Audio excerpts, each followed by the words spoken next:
Ni ibintu by'agatangaza bigiye kuba, ni amateka adasanzwe agiye kubakwa kuri departema ijyanye no ku bijyanye na football cyangwa se umupira w'amaguru hano ku isi, by'umwihariko ku bibuga by'umupira. Arabia Saudite yatangaje ko igiye kubaka stade yo mu kirere ya mbere ku isi izakinirwamo igikombe cy'isi cya 2034. Ni ibintu bidasanzwe, ni amateka agiye kwandikwa. Benshi batekereza ko ibi bintu bitashoboka, bari barakomeje kugenda babona amashusho yakozwe na bino tuzi nka AI cyangwa se ubwenge buhangano, babibona kuri YouTube bakajya no kubeshya mu by'ukuri kandi hari akanunu.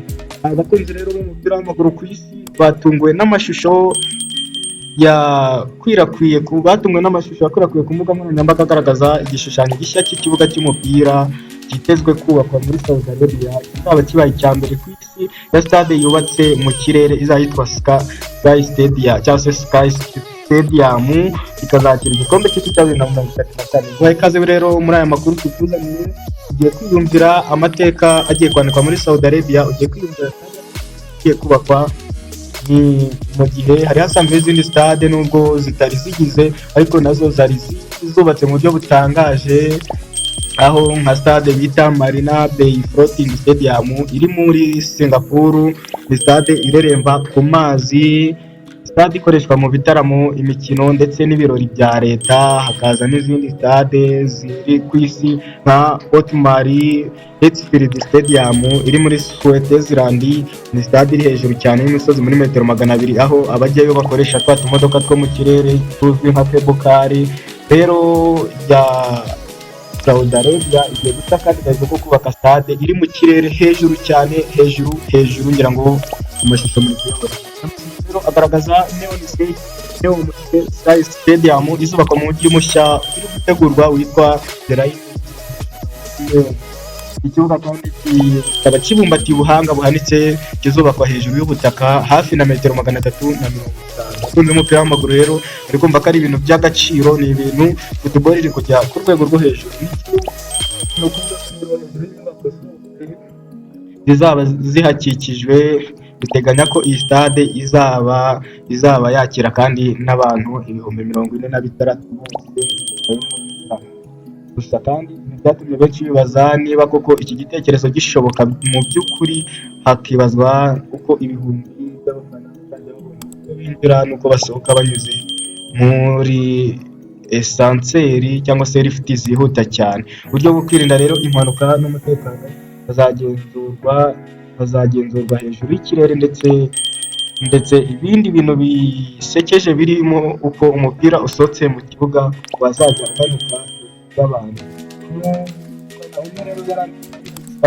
Ibihumbi by'abantu kuzamuka bakanamanuka muri lift cyangwa se muri esanseri nyuma y'umukino bizajya bigenda gute?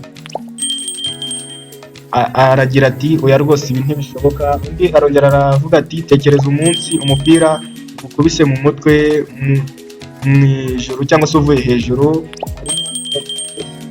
ku maso, ariko nta kamaro gafatika bifite, ahubwo birerekana kwishyira hejuru gusa. Ese aba bana ubu rero nibwo amashusho akomeje